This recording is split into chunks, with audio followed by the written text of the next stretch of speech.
What do you make of this nonsense from the Republicans? I mean, this recycled Giuliani-created conspiracy theory that now seems to be at the center of this Republican obsession.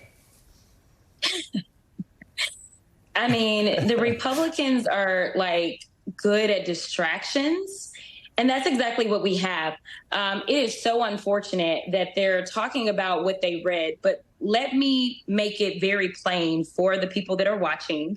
The very first document that we read specifically said that we are not to disclose what it is that we're reading.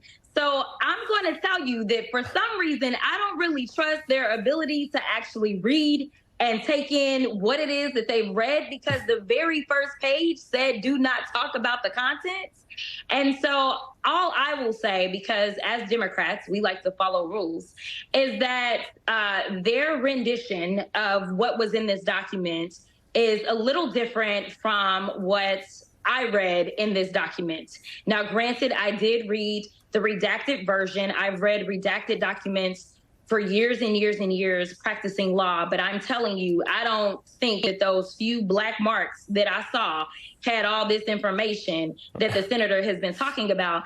And I also want people to understand what they like to do is they want to deflect and say, no.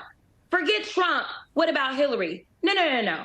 Forget Trump. What about Biden? Well, what about them? Let's be clear. Neither one of them have been indicted for any wrongdoing, yet they've both been investigated extensively, and the president is still currently being investigated. But you know what? I can almost guarantee you, I would put money on it, that at the end of the investigation that is currently taking place with the president and his ability or his handling of the classified documents, I can tell you that he most likely will not end up facing the number of charges that Trump is facing. I just called me, Miss Cleo, but I don't believe that he will end up facing a similar fate. Well, let me just say, it's on brand for Republicans, to your point. It's on brand for Republicans to not be able to follow the rules and to give up what is considered to be confidential information, whether it's Trump holding on to these documents in Mar-a-Lago or, as you were just saying, the Republicans reading a document from the FBI that they were told not to disclose and then turn around and broadcast it on TV. But it kind of makes me wonder,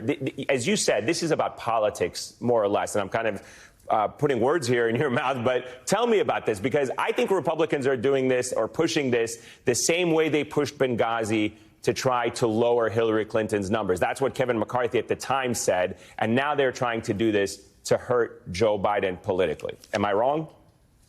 No, you're absolutely right. I mean, it's nothing but a game for them. And the problem is that we have real lives on the other side of this game that they're playing.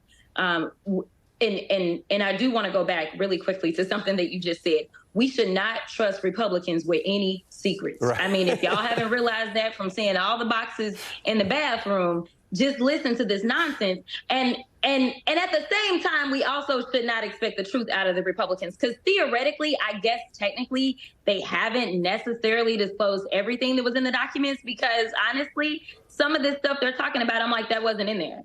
That wasn't in there. And another good point to be made about the document is something that Dan Goldman was bringing out. I want people to understand the timeline. This is, I think it was 3 pages total. It was basically 2 pages and then a portion of another page that we reviewed.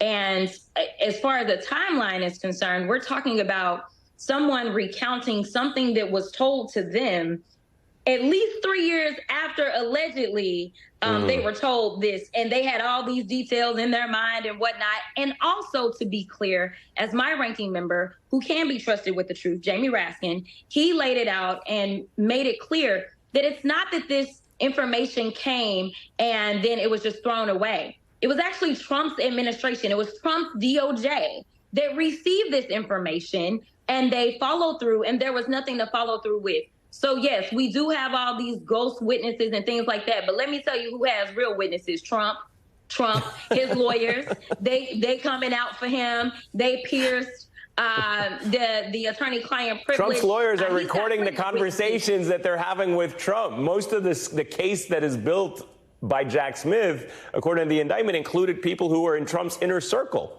That's the most troubling thing. Let me ask you really quickly, and we're almost out of time. We've got about 30 seconds, but what do Democrats do here to fight this? We do what we always do. We come with receipts and we come with facts to oversight. We are taking them down every time they try to go after the president with these salacious and fraudulent claims. We are very well equipped. As you can see, we got all the brains on one side, and they got the other stuff on the other. The sad thing is there's so many other more pressing issues that we need you to be doing right now as a country, and you guys are doing important work, but it's a waste of time because the Republicans are on these wild goose chases. Congresswoman Jasmine Crockett, it's always a pleasure. Thank you so much. Great to see you. Still to come.